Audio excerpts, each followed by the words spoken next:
Tak pojďte. Ne.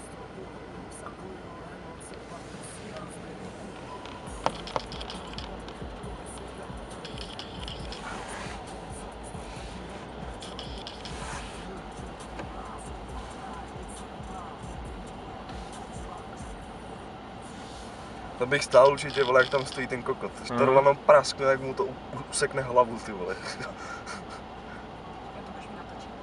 Pošlu to do failu. Ty vole, pejse, ty vole.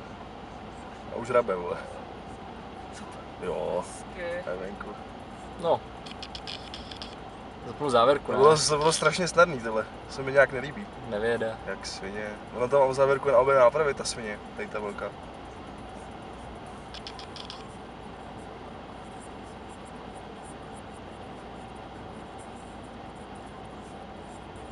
Ty vole, dobrou ryhu udělal.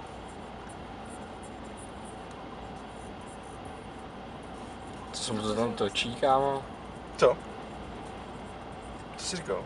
Jo, on tam má asi tu, ne? Tu štětku. No. Nebo ten kartáč.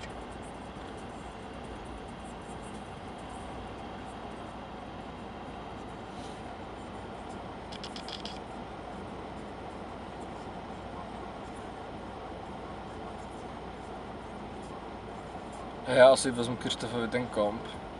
Bys mohl. Stejně to sestříháš.